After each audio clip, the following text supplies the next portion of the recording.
Coming up, the NBA playoffs roll on. The Brooklyn Nets hire more coaches on their staff, and Kevin Durant wins the same amount of playoffs games as Mikal Bridges. We dive in coming up next.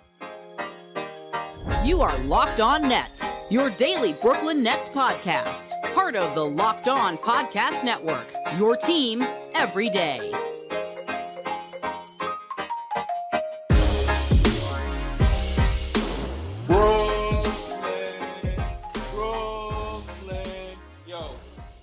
Yes, my friends, it is the Locked On Nets podcast right here on the Locked On Podcast Network. It's your team, the Brooklyn Nets, every single day. He's Doug Norrie. I'm Adam Armbrecht. We thank you, as always, for making us your first listen of the day. We are 100% free on all those great platforms. And let you know, today's episode is brought to you by FanDuel. Make every moment more. Right now, new customers get $150 in bonus bets guaranteed. That's $150. Win or lose, visit FanDuel.com/LockedOnNBA to get started. And Doug, while we will talk NBA playoffs, we'll talk about Kevin Durant and the Suns and it all, as you had that conversation yesterday. But the Brooklyn Nets continue to add to their staff under Jordi Fernandez, filling out with a familiar NBA name in Juwan Howard. Yeah, made a couple of hires here, which we'll get into a little bit. Juwan Howard, Steve Hetzel. Obviously, Howard being the bigger of the two names coming out of Michigan. Obviously, long NBA career, Fab Five, throwback to Fab Five group. Which I mean, some of us, at least me, likes like one of those like introductory moments into college basketball and really just like sort of zeitgeist basketball at the time. But comes out of Michigan, and we'll talk a little bit about like his time there and what it could mean. But at least in terms of a name, he's clearly a big name. And, we can talk about what it might signal for like the staff or the development or the goals going forward. But Juwan Howard, I mean, in terms of just like sort of like NBA and coaching pedigree, in terms of time on bench or on court, I mean, he clearly is a pretty big name when you factor that kind of stuff in. Yeah, to me, for his time in Michigan, it's not as though he was ultra successful as the head coach there, obviously, and had some controversy around his time as a head coach as well. I would say that the fact that he, as you mentioned, Fab Five, the fact that he was a successful NBA level player, this feels like in the vein that we heard kind of from Jordi Fernandez, relates to players well, wants to communicate with them, wants to be straightforward with them. I think having a guy like Juwan Howard on the staff is, if I want to send a message to the players, and I have a guy who's not only coached, but also has done it, has gone through the grind, then I can go ahead and send that message through him, and you feel like it's going to be as well received as possible. So, I did have the moment where I thought, oh, is this like bringing in D'Antoni when it was Steve Nash? And I was like, well, that's such two different levels of coaches here. But bringing in a resource for Jordi Fernandez as a rookie head coach, while Juwan Howard didn't do it at the NBA level, he at least has the college level experience. So you feel that's to me the bridge here, right? Player communication, has some experience, and goes in the direction of developing the young core of this team. Yeah, and I think that's what it's going to be like, especially if you're thinking about maybe, bringing back Claxton, or you're, thinking about working with Noah Clowney, or, even Day'Ron Sharpe, and you need guys sort of like, these guys, assistant coaches, especially like high-end ones, aren't always 100% on the player development level, right? Like these, the duties of assistant coaches get broke down, sometimes pretty finitely in a way that we don't always know about kind of from the outside looking in, right? Like sometimes you do, and you have an idea of who kind of works with who, but on a general level, if you think that like, Juwan Howard's going to handle certain aspects of being on the bench, or specifically along with the big men, you have to think that like that is going to be a good resource, the Michigan time aside, because right, again, like it's important. You can't gloss over like the time at Michigan was not really great, right? No. Like 8-24.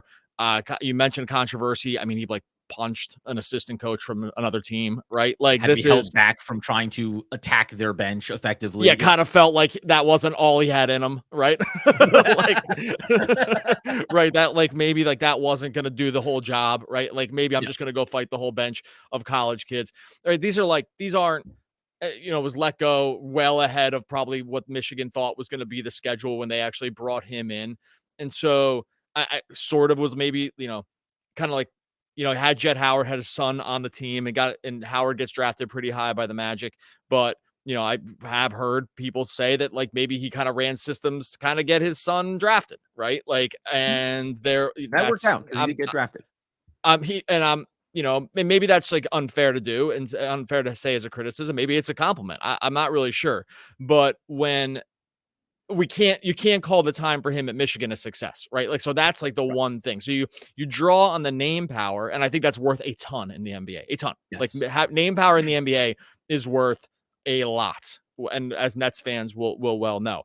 But you can't really just like gloss over the Michigan stuff and be like, that didn't work. I mean, there was like high profile ways why that didn't totally work. So I think in general, it's hard to sometimes evaluate these assistant coaching hires because you're not exactly sure like what the level that they're going to bring into this is.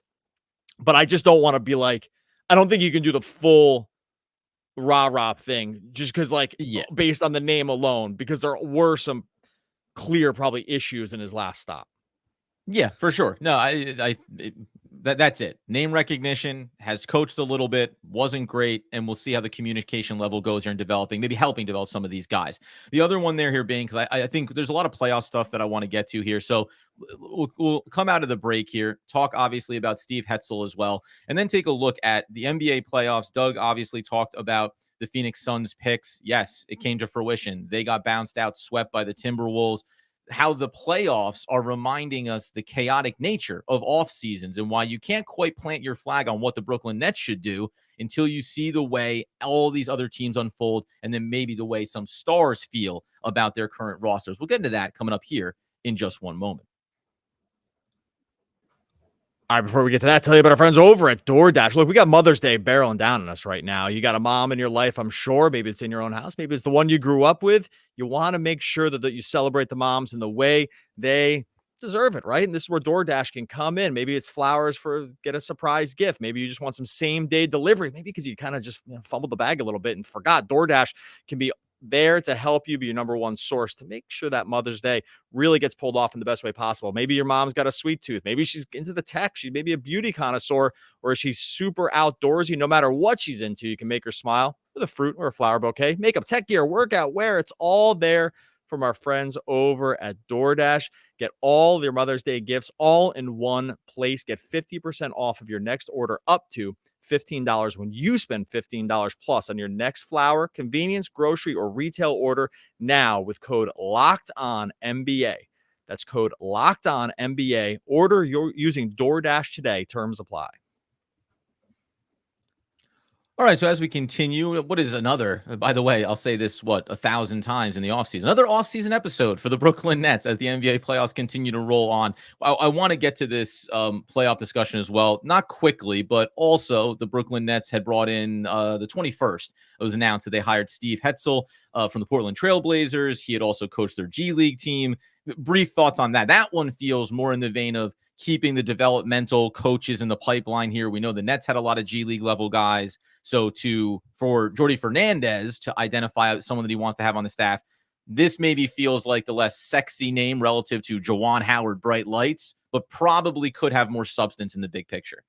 Yeah. Canton charge coach for a year, did pretty well there. Was into player development with the Pistons before that, right? Like this is a player development guy, like all the way through. Was on the Blazers coaching staff last year under Billups. So I think that like this one's a pretty clear one for one. I mean, this guy's like sort of a coaching, I don't want to say lifer, but this is the guy where it's like, where you're not going to look back and look at his playing career. You're going to have to go kind of look at all the stops that these guys have made. And honestly, too, we're at a point now with coaching, especially assistant coaching, that this is often sort of a coaching development path, right? It's go to the G League for a while, get some like in-game reps, right? Which is important because the G League is going to give you a chance to have the in-game reps that you really can't have when you're sort of feeding information to the head coach, right? So you get the G League sort of walking the sidelines piece and then work on the staff. And sometimes it can go back and forth, right? Like Nick Nurse he went G League right to head coach, right? I think Mark Daigneault went that way too. But sometimes you go G League and then to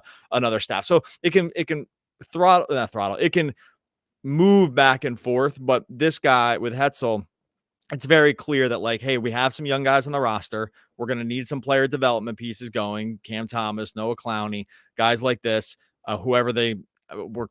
You're hoping at some point can try to get a little younger somehow, even though the draft is going to be a tough way to go about that. But the Nets have also been good in the past about bringing in sort of reclamation projects too. And the player development, because sometimes people think, oh, player development is just about whoever you draft. But the Nets brought in a bunch of guys, young guys last year that we would still put under the player development tree. Mm-hmm. It just doesn't, you don't default thinking that, like Trent Watford, right? And so you don't default thinking that about these guys because you didn't draft them, but it all falls in under that umbrella. So I think that this is very clear from his resume, from Hetzel's resume, that the plan is that we're going to need to have a mix of all things. And I think that's pretty standard when it comes to like NBA benches at this point. Yeah, and you even go deeper, right? Remember when Spencer Dinwiddie, the Joe Harrises of the world. Development also is about guys that are 25, 26 years old and never got a real cut somewhere else in the league, but you bring them in because you identify traits and you want to continue to bring those along. That's what it was, man. It's Wetzel's Pretzels. I couldn't think of what Hetzel's made me think of, but now we you know what? There has to be. That got me 3 times. And not just today. It's like, it's one of these, just it's stuck in the back of my brain. I'm not going to be able to unsee it. It's like, well, actually, when someone tells, so this is the problem too. It's like when someone tells you, don't say this. What's that? Whatever you do, don't confuse these two words. Yeah. I was just trying to think of a name. Like I was trying to think of a name. I'm just totally blank. I'm doing a terrible job now. Where it's like someone gives you a name and it's pronounced differently than the way it's usually pronounced, and then you spend the rest of your life being like, was I not supposed to pronounce it that way, or was I supposed to? I'll give you the great example of it. Dennis Schroeder, who when the Nets brought him in here, you know his name and I know his name. And one of the first episodes, you said Schroeder, and you're like, Schroeder, I meant. But as soon as you verbalized Schroeder once, then I said it for like the next 3 episodes. I was like, I can't get away from it. This is just the way that it's going to be, even though you know exactly how you want to say them. But my point here basically is, if you're not doing a promotional, something at the arena, when they're at home at Barclays, Wetzel's Pretzels, you have Hetzel come out, he takes a little bite. It's a whole thing. Why not make some money? Just because you're on the staff doesn't mean you can't get a little coin in your pocket. Now, the other thing here is then, though, Doug, not to totally cut away. You talked about the picks, Phoenix, on Monday's episode, and obviously you gave the caveat you were doing it ahead of the actual game. Guess what, buddy? You and I also saw each other in person, and I said, the one thing is, man, staying up for these late games, you just can't do it. You get up in the morning, you watch the highlights, you have a good time. I stayed up for the whole game. I watched the Timberwolves bounce the Phoenix Suns out because it was a tight game down the stretch. But it was such the reminder, even though we felt like this is obviously where that was going, and I made the joke at the top. Not Kevin Durant, hey, you won as many games as the Brooklyn Nets did in the playoffs this year. It's just so fickle, man. At the time of that trade, it feels like if you're a Nets fan, your heart's been ripped out. We lost all of our superstars, especially Kevin Durant. He's going to go to Phoenix. They made this super team, watch out. And they didn't get there. And they have a massive payroll and Bradley Beal and whatever that's going to look like. And what's going to happen with Booker and all this. Like, it's just such a reminder that in the moment when a decision gets made, that's not the referendum. It's go ahead and watch the next 3 months, the next 6 months, watch the playoffs, and then decide how you feel about this thing. And right now, even regardless of the picks, I'm talking about from an NBA level. If you're Phoenix, you're the front office, you have to be taking a big step back and going, we have put ourselves in a potential world of hurt right now. And from a Nets perspective, you have to at least feel like, hey, there are bad ways. Things go bad ways. It went bad with the superstars here. You're watching it go bad in another situation. It's not about Kevin Durant, just a lot of stars, a lot of money, and all of a sudden you're going to have real problems going forward. Well, and by the way, I mean, I know we moved off these assistant coaches pretty quickly here, but like but this is so front of mind. Even when I recorded the podcast, prior to Sunday's game against the Timberwolves, where I was like, and I was really clear, I was like, it does not matter to me what happens in this game, right? Like the Phoenix could win by 20, it would not have changed my opinion. I don't think they're winning the series. In either way. And then even if they did win the series, I don't think I would change my mind. I just think they're so far, which I knew was not going to happen. I would have bet major money on that. But like the part where, okay, one, it sucks to root for someone's demise. This is really not a fun way to root for stuff. Durant, though, I will say, on his way out here has made it much easier to root against this, because even this morning, we're recording Monday, even the latest news to come out of the Phoenix camp is that, all of a sudden, Kevin Durant not that happy with the way the offense was run. And it's like, so perfect. So perfect. It's like, okay, well, now we're, game 86, and now we hear that you don't like it, and it's the coach's fault. And now it's just, yet another stop along the way where it's kind of someone else's thing. And if you are a Nets fan, which you probably are if you're listening, if you're a Nets fan and you're thinking about, there's we had to have two ways for this to go wrong. You have to have the team be bad, and a little internal strife is not going to hurt either when in terms of the Nets picks. And you're already getting it. It's like, well, now they're going to fire the coach almost for sure. Like Frank Vogel. I mean, he might be fired by the time this podcast posts, right? So he's almost for sure gone. And now you get another year of a guy who maybe doesn't want to be there because it's not a perfect situation. Because the only way you could, as a Suns fan, can kind of talk yourself into is like, hey, let's rally around this and get better next year. And maybe, we can pull this together. But coming out of that loss, it was just, well, it's just wash, rinse, repeat. It didn't work. Yeah. I didn't like the system. By the way, I didn't do anything to change it. Right? Maybe, or whatever.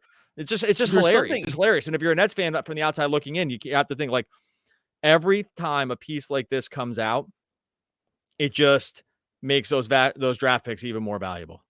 Like it just, because it's like, how can it get better? Well, and that's it's fascinating, specifically with Phoenix, where one on the Kevin Durant piece, and you and I want to get to this here in a minute about, and you start to see these narratives bubble up here as the first round of the playoffs is starting to unfold. What's happening right now at a star level in the NBA? There is a shift coming. But specifically with Phoenix and with Kevin Durant, to your point, listen, when you are that level of talent, and we did this when they were here, you're always going to look at it and say, well, I'm going to put my stock in what the superstar elite level talent that has accomplished everything in the NBA says about a situation relative to what I think Steve Nash's opinion as a coach is on it, right? Or what I think maybe even Sean Marks is saying, or any of these other players. But now when you look at Phoenix, to your point, what are you going to do? I don't know. See if somebody wants to trade you for Kevin Durant to like recoup somebody else's draft picks and then try to do it that way. But with the money you have, especially, let alone the Bradley Beal piece of this, who was essentially slapping Vogel's hand away, being like, I'm disgusted. I'm picking up fouls. I'm on the bench, fouled out of this game. And then there's the Devin Booker piece of it. I never thought there'd be a world, I got a little bit spun around here, but where Devin Booker, of all people in this situation, might go, you know what, guys? Maybe here's not the best place for me, because you just went and sacrificed our entire future to build around me. I'm the youngest guy here. I'm the franchise guy you drafted, and now you stripped it away for Kevin Durant, who's awesome. But if we're going to get bounced out in the first round of the playoffs, what does it look like for me? What does this look like for me in Phoenix? So that becomes a really interesting narrative. Mild soapbox on Kevin Durant over. Let's turn our attention here in a second to the NBA at large, because Kevin Durant and other key older figures around the NBA may be reaching the precipice of passing off that torch to a younger generation, whether they want to or not. We'll get into that in just one moment. Before we get to that, I'll tell you about our friends over at FanDuel. It's playoff time in the NBA and the NHL. You got baseball in full swing. FanDuel, it's your place to bet on every game. Right now, new customers are going to get $150 in bonus bets guaranteed. That's $150, win or lose. Have to love hearing that. You can bet on everything from slap shots to home runs to slam dunks. That's for all you basketball fans out there. All on one app. It's super safe, it's secure, and it's easy to use. Maybe you want to throw in some long shot stuff for the NBA Finals too. You got that going here. Minnesota, after dismantling the Suns, the aforementioned Suns, plus 1,100 to win the championship. Probably a little long, but hey, you never know. This is what happens when you sweep Durant and company. It's all there for you at our friends on FanDuel. What are you waiting for? Visit FanDuel.com/LockedOn. Make your first bet an automatic win. FanDuel, America's number one sportsbook. All right, so as we continue today's Locked On Nets episode, obviously, not only the head coaches, we'll talk about the offseason. We'll start to get more information. We probably could hear from some of the players on the Nets, too, and how they feel maybe about Juwan, Howard, or Hetzel. A lot of times you find out that there are ties deep in the weeds. There are ties to some of these players, including a guy maybe like Trendon Watford, who played in Portland, wouldn't you know it? So I've already pulled on one of those threads for you. The other thing, though, is we talk about Kevin Durant there, the Phoenix Suns, they get bounced. On a high level, man, there are several series that are starting to show this version of the NBA that maybe we thought was another year away, but it's actually right now. Kevin Durant, LeBron James, just some of that older class of player having to go, guess what? It's clearly Luka's time now, even though he's already one of the best. And maybe it's SGA's time, even though you already know he's an established talent. There is just this Anthony Edwards, excuse me. Why would I not mention him as he dunked? I think this was a great one, Doug. Is this not perfect? Anthony Edwards dunked the Phoenix Suns into an early grave. I said that on social media, and I don't think I got the respect I deserved. But all these things, man, doesn't it feel like that's what's happening here in real time? Yeah, and it's actually a weird spot. Like, just to round this into the Nets too, it is a little bit of a weird spot where the Nets are concerned, because I agree with you. I think that this is a change. I can't remember. And I said this to you yesterday when we were together, and now I actually can't remember if I said it on the podcast or not. But this is like, this is seen as a changing of the guard season, I think, right? And but the thing is, the guard changed last year. Everyone's just, it's just fully. We were talking about this together. But now it's just fully hammered home, right? Because some of these other teams were good in the regular season, right? Like Minnesota, like OKC, like Boston's clearly like a totally different team. Like this old guard, it was over last year, but now it's just like kind of crystal clear. Now watch like LeBron and those guys come back against Denver because Murray's hurt or whatever, right? So like whatever. But by the way, watch the Clippers still get that win against the Mavs. It won't matter though. It won't matter because there's no way they can go the whole way, and Kawhi kind of looks the knee might be cooked, and so it's just, and no one's getting younger anyway, so it's not like no one's going all the way back in the time machine. Where the Nets are concerned, though, I do think the spot is a bit weird here, because it is going to be theoretically very difficult to compete here in the short term as a good team, because you are not looking at the tail end of like Warriors dynasty or a Lakers dynasty or something like that, and being like, hey man, it's up for grabs now. Right, that's not what we're looking at here. Like, we're looking at a few teams that are built very well to go a long time, 4 or 5 years of being super high level basketball teams. Denver, we already know they're there. OKC, that's looking like it's a long haul kind of thing.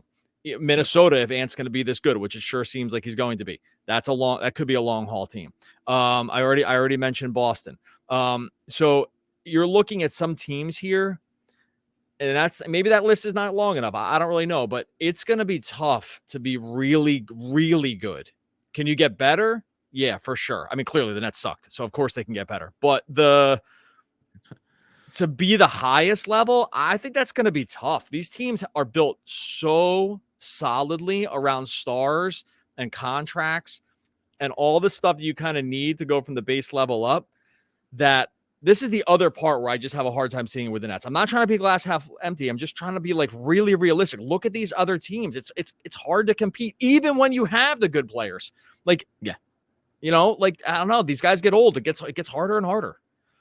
No, so the one thing, the silver lining of that, because I agree with you, is, well, no pressure, Nets. Don't panic here. Don't go swinging for players in the off season, because that elite little talent pool that you mentioned there at the top, those 3-4 teams, they're going to be there, and it's going to be hard to get through them. And you can watch even Milwaukee, who, with their injuries, obviously. So, hey, that happens, and all of a sudden the door opens up, and now the Pacers are looking like they're going to make it out of the first round of the playoffs, and that is a feather in their cap, right? So those little things do come up here. That's the silver lining. Hey, no pressure. Continue to build. Get all those valuable draft picks and see what you can give yourself here over the next 2 or 3 years to maybe be ready to move into that discussion.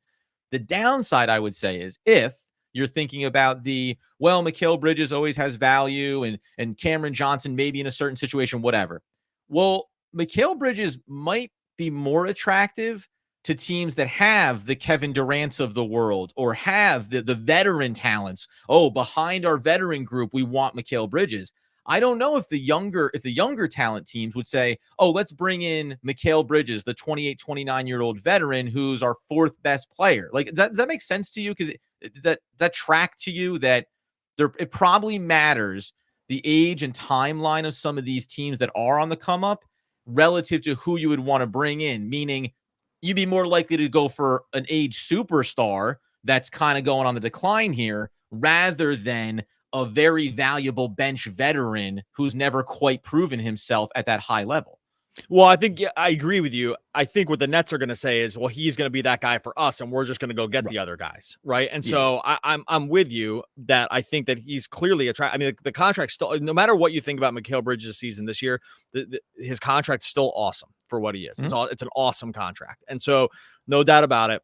I know that this year was a disappointment relative to expectations, but it's not hugely disappointing relative to his contract. I think if you put him in the right situation, I think the Nets are going to tell him the story of, this is us. That'll be us when we get 2 more guys or something like that. And I think I think that's, a fine way to look at it. Probably if the guys can be the right guys, if it can be top tier superstar, 1A superstar, not like DeJounte Murray and Paul George, right? Like I'm just making up 2 guys like that, like could be, on the move here or, traded or whatever. Like that does not get you there. If the guy is Giannis because he wants out of Milwaukee, then it's different. But so this all depends on who the guys are. So I think the story they'll tell themselves is Mikal gives them a chance if he's their 3 to be that guy.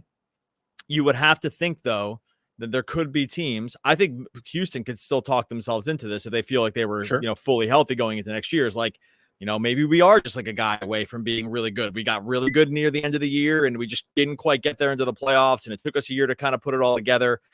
And we're, some of these other teams are going to, Lakers headed wrong direction, right? Like Clippers probably headed the wrong direction. Warriors headed the wrong direction. There's a lot of teams headed the wrong direction next year. And maybe Memphis looks at it and be like, we can get Ja back and Desmond Bane back, and we're going to be really good. So anyway, the long story, hopefully shorter, is that I agree with you, but I think the Nets could tell themselves the same story. So I think that's where they're going to end up being. It's all about narratives, right? It's about what you want to accomplish as an organization. You mentioned teams like Houston, some of these other squads. What are you trying to achieve here? Like if you're the Pacers, I mentioned there, hey, and the Knicks, they've been a crosstown team. We don't have any ill will towards the Knicks because we cover the Brooklyn Nets, and the fan base shouldn't really either right now. They're a great team to watch. They're incredibly fun to watch in these playoffs. It's very easy to root against Joel Embiid and the 76ers. Some teams are going to. We'll get into that, I think, on our next episode. Just, personalities in the NBA and kind of having fun watching these playoffs with no skin in the game. But what you tell yourself about what is an accomplishment, right? What is the goal?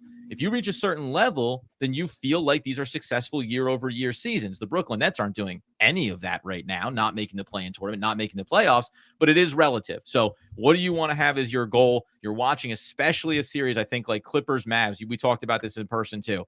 This is a massive failure for the team that loses and the first step in maybe a nice successful postseason for the other, right? So you have a lot of those things building right now, and that's what I think makes for a fascinating first round heading into the second round of the playoffs for the NBA.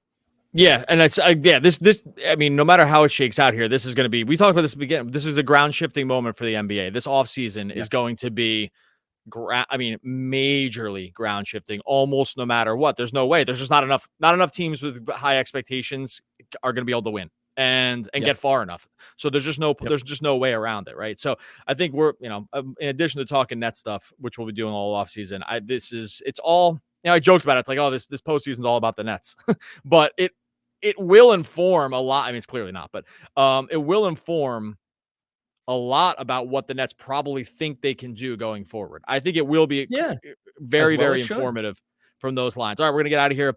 Much appreciated everyone that's sticking through the offseason here with Locked On Nets. You can subscribe over on YouTube, subscribe wherever you listen to podcasts. Wetzel's Pretzels. Listen, guys, scientists have become the bearers of the torch of discovery in our quest for knowledge. That is Stephen Hawking. Oh, one of the all-time great poets. We're back again tomorrow talking more Brooklyn Nets basketball. Basketball.